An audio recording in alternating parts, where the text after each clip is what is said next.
আসসালামু আলাইকুম, welcome back to my channel. Welcome to Nazmul English teaching home. সুপ্রিয় দর্শক, সুপ্রিয় শিক্ষার্থী, আশা করি আপনারা সবাই ভালো আছেন, সুস্থ আছেন। নাজমুল ইংলিশ টিচিং হোমের পক্ষ থেকে আপনাদের সবাইকে স্বাগতম। আজকের ক্লাসটি হচ্ছে ডাব্লিউএস কোশ্চেনের উপর একটি ক্লাস। 9টি ডাব্লিউএস ওয়ার্ড রয়েছে, সেই 9টির মধ্যে আজকে আমরা হোয়াই নিয়ে আলোচনা করব। অর্থাৎ আপনারা যদি এই ক্লাসটি শুরু থেকে শেষ পর্যন্ত দেখেন তাহলে হোয়াই দিয়ে ডাব্লিউএস কোশ্চেন আর কখনোই ভুল হবে না। এই ক্লাসটি শুরু করার আগে আপনাদের কাছে ছোট্ট একটি অনুরোধ, যদি এই চ্যানেলে আপনারা নতুন হয়ে থাকেন, এখনও যদি সাবস্ক্রাইব না করে থাকেন তাহলে অবশ্যই সাবস্ক্রাইব করে রাখুন, যাতে সবার আগে আপনি ভিডিও নোটিফিকেশনটা পেয়ে যান।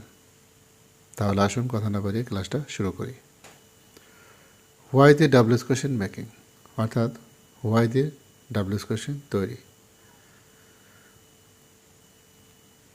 হোয়াই দিয়ে ডাব্লিউএস কোশ্চেন তৈরি খুবই সহজ।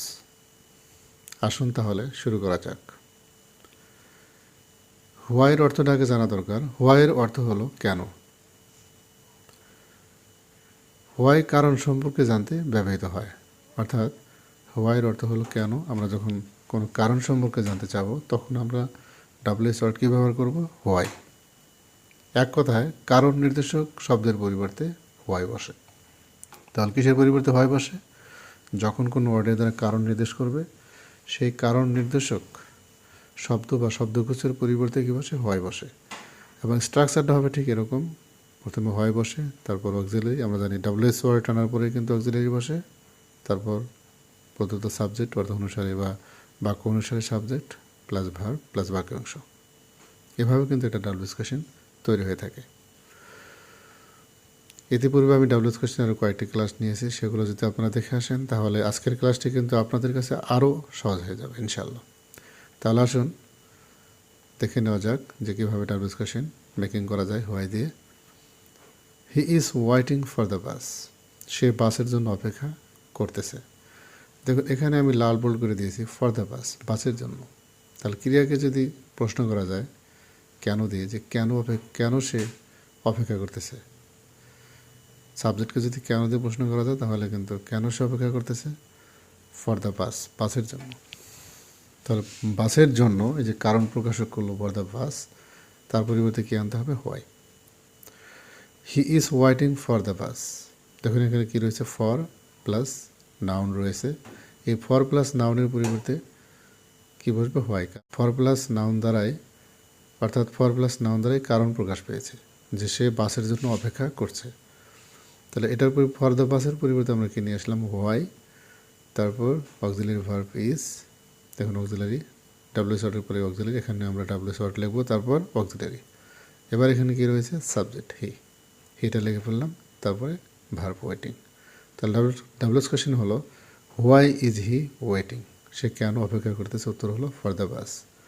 আর একটা জিনিস সবসময় আপনারা মনে রাখবেন, যে ওয়ার্ড বা ফ্রেশের পরিবর্তে ডাব্লিউএস ওয়ার্ড বসলো, সেই কারণ প্রকাশক শব্দ বা শব্দগুচ্ছকে কিন্তু অবশ্যই ডাব্লিউএস কোশ্চেনে লেখা যাবে না, সেগুলোকে অবশ্যই বাদ দিতে হবে, কারণ এর পরিবর্তেই কিন্তু আমরা হোয়াই শব্দটি ব্যবহার করেছি, এটা মাথায় রাখতে হবে। ভার্বকে কেন দিয়ে প্রশ্ন করলে যে উত্তর পাওয়া যায় সেই শব্দগুচ্ছ হলো কারণ নির্দেশক শব্দ। সেই শব্দ বা শব্দগুচ্ছ হলো কারণ নির্দেশক শব্দ, আর তাদের পরিবর্তেই হোয়াই বসে। অর্থাৎ কারণ নির্দেশক ফ্রেশ বা ক্লোজটি বাদ দিতে হবে, বাদ দিয়ে আমাদের কি বসাইতে হবে? হোয়াই। কখন হোয়াই বসে আসুন তা এক নজরে জেনে নেওয়া যাক। আপনি যদি প্রশ্ন করতে নাও জানেন, কিন্তু এই সূত্রগুলো যদি আপনি ভালোভাবে লক্ষ্য করেন তাহলে কিন্তু আপনি সহজেই হোয়াই শব্দটি ব্যবহার করে ডাব্লিউএস কোশ্চেন মেকিং করতে পারবেন। To in order to plus verb plus object সমান সমান হোয়াই বসে। যখন to plus verb plus object অথবা in order to plus verb plus object থাকবে, পুরোটা পরিবর্তে কী বসবে? হোয়াই বসে। তার উদাহরণটা দেখে নেওয়া যাক।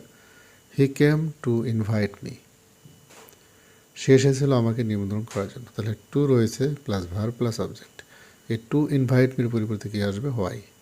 দেখুন আমি এখানে হোয়াই লিখেছি, যেহেতু ভার্বের পাস্ট, এখানে কোনো অক্সিলারি ভার্ব নেই, এই জন্য কী আসলো? ডিড। ভার্বের পাস্ট হওয়ার কারণে ডাব্লিউএস ওয়ার্ডের পরে কি আসলো, ডিড আসলো অক্সিলারি ভার্ব, তারপর প্রদত্ত সাবজেক্ট। তাহলে WS word auxiliary plus subject. দেখুন ঠিক আছে, যখন ডিড আসবে তখন এই পাস্ট যে দেওয়া রয়েছে এই ভার্বটা তখন কী হয়ে যাবে, প্রেজেন্ট হয়ে যাবে। কেম থেকে কী হয়ে গেলো, কাম হয়ে গেল।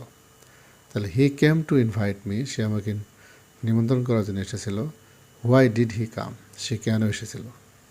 উত্তর হলো টু ইনভাইট মি। আশা করি আপনারা বুঝতে পেরেছেন। তারপর হলো look forward to with a view to. যদি এই দুটো ফ্রেজ থাকে, তারপর verb plus ING plus object, যদি এরকম যদি থাকে, এর পরিবর্তে কী বসে, হোয়াই বসে। দেখুন উদাহরণটা লক্ষ্য করুন। He reads with a view to learning English. সে ইংরেজি শেখার জন্যই পড়ে বা সে পড়াশোনা করে। তাহলে with a view to learning English, পুরো ফ্রেজের পরিবর্তে কী বসলো, হোয়াই। তারপর ভার্বের এস রয়েছে ডাস, তারপর হি, আমরা এখানে হি লিখেছি, ছোটো হাতে লিখতে হবে। তারপর ভার্ব রিড। এখানে রিডস হলো না কেন, কারণ এই এসের কারণে কিন্তু আমরা এখানে কী লিখেছি, ডাস লিখেছি, এই জন্য এখানে আর এস ব্যবহার করা যাবে না। তাহলে হোয়াই ডাজ হি রিড, সে কেন পড়ে? উত্তর হলো with a view to learning English, ইংরেজি শেখার জন্য। ইংরেজি শেখার জন্য সে পড়ে। তারপর আমরা দেখতে পাচ্ছি ফর প্লাস অবজেক্ট, অর্থাৎ ফরের পরে যদি কোনো অবজেক্ট থাকে, সেটা নাউন হতে পারে, প্রোনাউন হতে পারে, তার পরিবর্তে আমরা কী বসাবো, হোয়াই বসাবো। যেমন I am waiting for him, for plus object রয়েছে, এটার পরিবর্তে কী আসলে হোয়াই। আর আই অ্যাম থাকলে সবসময় কী হবে, আর ইউ, কারণ আই থাকলে কী হয়, ইউর সাথে যেহেতু অ্যাম বসানো, অ্যামটা কী করতে হবে, আর বসাতে হবে। এই জন্য আই অ্যাম যখন থাকবে তখন মনে রাখবেন আর ইউ লিখতে হবে, তারপর ভার্ব। তাহলে why are you waiting, I am waiting for him, আমি তার জন্য অপেক্ষা করতেছি। প্রশ্ন হলো হোয়াই আর ইউ ওয়েটিং, তুমি কেন অপেক্ষা করতেছো? তারপর হলো as, since, because, so that, because of, due to, owing to, on account of, এগুলো দ্বারা কিন্তু কারণ প্রকাশ পায়। প্লাস বাক্যাংশের পরিবর্তে, অর্থাৎ এগুলোর পরে যে পুরো বাক্যাংশ থাকবে সবটুকুকে বাদ দিয়ে আপনাকে লিখতে হবে, হোয়াই লিখতে হবে। যেমন he could not come as he was ill. দেখুন অ্যাজ হি ওয়াজ ইল আমি লাল ভুল করে দিয়েছি, পুরোটার পরিবর্তে কী আসলো, হোয়াই। তারপর অক্সিলারি ভার্ব কুড, তারপর সাবজেক্ট। যদি নট এভাবে দেওয়া থাকে, আপনি যেখানে নট রয়েছে ভার্বের আগে সেভাবে লিখে দেবেন। নট কাম ছিল, এখানে কিন্তু নট কাম। তাহলে আবার আমরা একটু জেনে নিই, অ্যাজ হি ওয়াজ ইল, এতটুকু এই ক্লোজের দ্বারা কিন্তু কি প্রকাশ পেয়েছে, কারণ এই জন্য আমরা কি নিয়েছি, হোয়াই। তারপর প্রদত্ত অক্সিলারি কোড, তারপর হলো subject not come. Why could he not come, অথবা লেখা যাবে হোয়াই কুডেন্ট হি কাম। আর যে নটটাকে আপনারা যদি অক্সিলারির সাথে যদি অ্যাডজাস্ট করে দেন, তাহলে কিন্তু এভাবে লিখতে পারবেন, হোয়াই কুডেন্ট হি কাম, সে কেন আসতে পারেনি। সুপ্রিয় শিক্ষার্থী, তাহলে দেখুন হোয়াই দি ডাব্লিউএস কোয়েশ্চেন কিন্তু খুবই সহজ। আপনার কীভাবে, যদি অর্থ যদি আপনি নাও জানেন, তবুও যদি এই সূত্রগুলো যদি একটু ফলো করেন, যে এই ফ্রেজ বা ওয়ার্ডগুলো থাকলে ডাব্লিউএস কোয়েশ্চেন করতে ওয়াই বসে, তাহলে কিন্তু আপনি সহজেই ডাব্লিউএস কোয়েশ্চেন মেকিং করতে পারবেন, কোনো ভুল হবে না। সুপ্রিয় শিক্ষার্থী, যদি এই ক্লাসটি আপনাদের উপকারে এসে থাকে বা ভালো লেগে থাকে, তাহলে অবশ্যই লাইক, কমেন্ট, শেয়ার করবেন, আমার এই চ্যানেলটি সাবস্ক্রাইব করবেন। আর যদি ইতিমধ্যে সাবস্ক্রাইব করে থাকেন, তাহলে এই জন্য আপনাদের অনেক অনেক ধন্যবাদ। আসসালামু আলাইকুম।